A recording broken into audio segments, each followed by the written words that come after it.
ನಮಸ್ಕಾರ ಸ್ನೇಹಿತರೆ, ಈಗ ನಾವು ಪರಮಾತ್ಮ ಶ್ರೀ ಮಹಾವಿಷ್ಣುವಿನ ದಶಾವತಾರಗಳ ಪವಿತ್ರ ಕಥೆ ಕೇಳೋಣ. ನಮ್ಮ ಮೈಥಾಲಜಿ ಮೀಟ್ಸ್ ಮೀ ಚಾನಲ್ಗೆ ನಿಮಗೆಲ್ಲರಿಗೂ ಸ್ವಾಗತ. ದಶ ಅಂದರೆ 10. ವಿಷ್ಣುವಿನ 10 ವಿಭಿನ್ನ ಅವತಾರಗಳು. ಹೆಸರುಗಳು ಉಚ್ಚಾರಣೆಯಿಂದಲೇ ಪಾಪನಾಶ, ಪುಣ್ಯವೃದ್ಧಿ. ಪ್ರತಿ ಅವತಾರವು ಲೋಕದ ಧರ್ಮಸ್ಥಾಪನೆಗೆ, ದುಷ್ಟ ನಿಗ್ರಹಕ್ಕೆ ಮತ್ತು ಸತ್ಯದ ಪ್ರತಿಷ್ಠೆಗಾಗಿ ಆಗಿದೆ.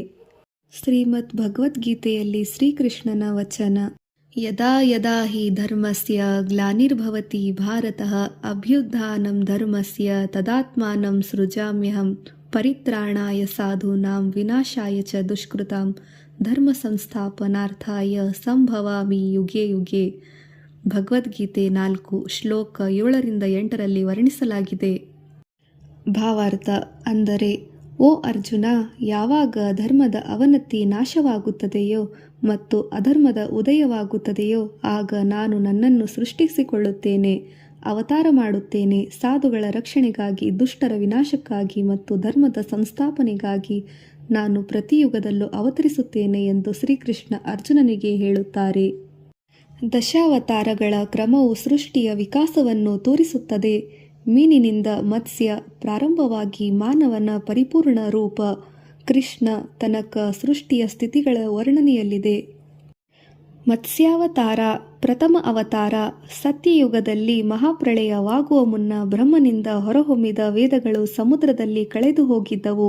ಮಹಾವಿಷ್ಣು ಮತ್ಸ್ಯ ಮೀನು ರೂಪದಲ್ಲಿ ಅವತರಿಸಿ ವೇದಗಳನ್ನು ಸಂರಕ್ಷಿಸಿದರು.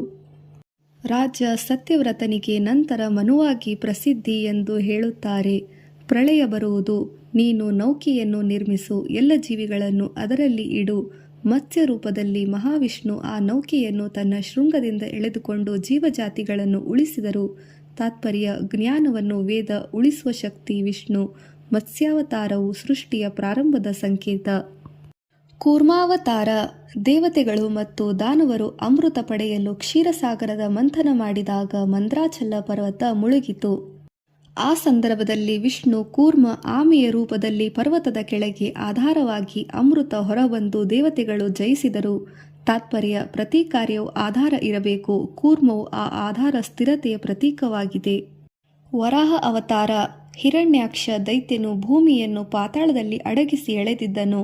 ಅಂದು ಮಹಾವಿಷ್ಣು ಮಹಾವತಾರ ತಾಳಿ ವರಾಹ ಹಂದಿ ರೂಪದಲ್ಲಿ ಅವತರಿಸಿ ಭೂಮಿಯನ್ನು ತನ್ನ ಶೃಂಗದಿಂದ ಬಾಯಿಯ ಮೇಲ್ಭಾಗದಿಂದ ಇರಿಸಿ ಭೂದೇವಿಯನ್ನು ಸಂರಕ್ಷಿಸಿದರು. ಹಾಗೆಯೇ ಪುನಃ ಭೂಮಂಡಲದಲ್ಲಿ ಸ್ಥಾಪಿಸಿದರು. ತಾತ್ಪರ್ಯ: ಪ್ರಕೃತಿಯ ರಕ್ಷಣೆ ದೇವರ ಮಾನವರ ಮೊದಲ ಕರ್ತವ್ಯ. ನರವಾಹನ. ನರಸಿಂಹ ಅವತಾರ. ನರಸಿಂಹನಾರಾಯಣ. ಹಿರಣ್ಯಕಶ್ಯಪು ದೈತ್ಯನು ತನ್ನ ಮಗ ಪ್ರಹ್ಲಾದನ ಮೇಲೆ ಕ್ರೌರ್ಯ ತೋರಿದಾಗ ಪ್ರಹ್ಲಾದ ಅವನು ದೇವರಲ್ಲಿ ನಂಬಿಕೆ ಇಟ್ಟು ವಿಷ್ಣು ಎಲ್ಲೆಡೆ ಇದ್ದಾನೆ ಎಂದಾಗ ಹಿರಣ್ಯಕಶ್ಯಪು ಕಂಬವನ್ನು ಹೊಡೆದಾಗ ವಿಷ್ಣು ಅರ್ಧ ನರ ಅರ್ಧ ಸಿಂಹ ನರಸಿಂಹ ರೂಪದಲ್ಲಿ ಹೊರಬಂದರು.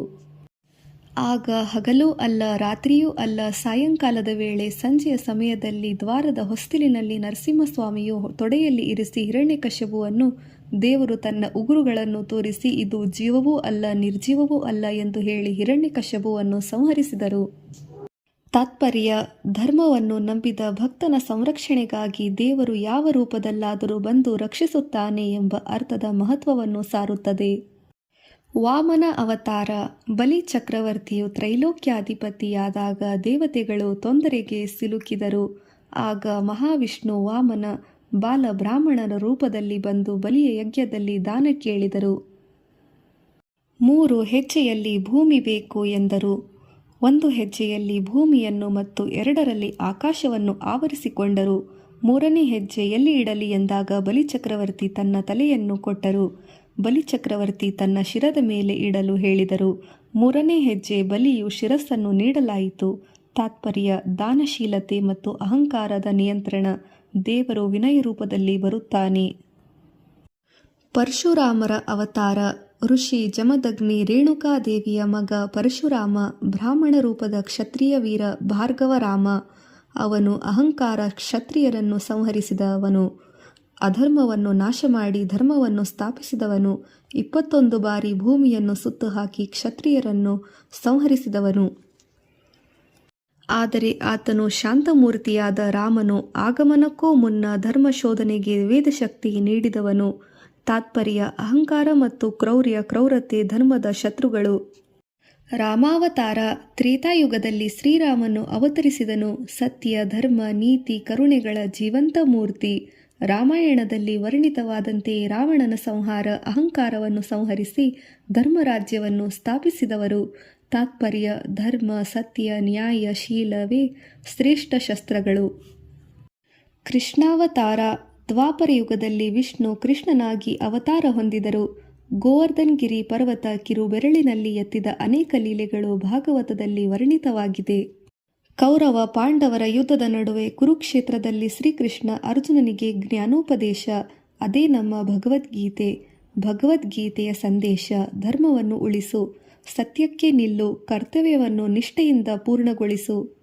ತಾತ್ಪರ್ಯ: ಕೃಷ್ಣಾವತಾರವು ಜ್ಞಾನ, ಪ್ರೀತಿ ಮತ್ತು ಕರ್ತವ್ಯದ ಸಮನ್ವಯ. ಬುದ್ಧಾವತಾರ: ಕಲಿಯುಗದ ಆರಂಭದಲ್ಲಿ ವಿಷ್ಣು ಬುದ್ಧನಾಗಿ ಅವತರಿಸಿ ಅಹಿಂಸೆಯ ಮಾರ್ಗವನ್ನು ಬೋಧಿಸಿದರು. ಅತಿಯಾದ ಯಜ್ಞ, ಪಶುಹಿಂಸೆ, ಬಲಿ ಇವೆಲ್ಲವುಗಳನ್ನು ವಿರೋಧಿಸಿ ಮನಸ್ಸಿನ ಶಾಂತಿಯನ್ನೇ ಧರ್ಮವೆಂದು ಬೋಧಿಸಿದರು. ತಾತ್ಪರ್ಯ: ಅಂತರಂಗ ಶುದ್ಧತೆ. ಬಾಹ್ಯ ಹೊರಗಿನ ಆಡಂಬರದ ಅಗತ್ಯವಿಲ್ಲ. ಜ್ಞಾನವೇ ನಿಜವಾದ ಉಪಾಸನೆ. ಕಲ್ಕಿ ಅವತಾರ: ಇನ್ನೂ ಆಗಬೇಕಾದ ಅವತಾರ. ಕಲ್ಕಿ ಕಲಿಯುಗದ ಅಂತ್ಯದಲ್ಲಿ ಶ್ವೇತ ಅಶ್ವದ ಮೇಲೆ ಕುಳಿತು ಕತ್ತಿಯನ್ನು ಹಿಡಿದು ಯೋಧನಾಗಿ ಬಂದು ಅಧರ್ಮದ ದುಷ್ಟತನ, ಭ್ರಷ್ಟತೆ ಇವೆಲ್ಲವುಗಳನ್ನು ಸಂಹರಿಸಿ ಸತ್ಯಯುಗವನ್ನು ಸ್ಥಾಪಿಸಲಿದ್ದಾರೆ. ತಾತ್ಪರ್ಯ: ಅಂತಿಮವಾಗಿ ಸತ್ಯವೇ ಜಯಿಸುತ್ತದೆ.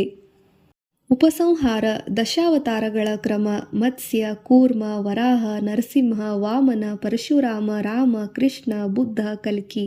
ಈ ಕ್ರಮವು ಸೃಷ್ಟಿಯ ಮತ್ತು ಮಾನವನ ವಿಕಾಸದ ಸಂಕೇತವಾಗಿದೆ. ಪ್ರತಿ ಅವತಾರವು ನಮ್ಮ ಜೀವನದಲ್ಲಿ ಒಂದು ಪಾಠ. ಧರ್ಮ ಉಳಿಸು, ಜ್ಞಾನ ಸಂಪಾದಿಸು, ಅಹಂಕಾರ ಜ್ಞಾನ ಬಿಟ್ಟು ವಿನಯ ವಿನಮ್ರತೆಯಿಂದ ಬಾಳು.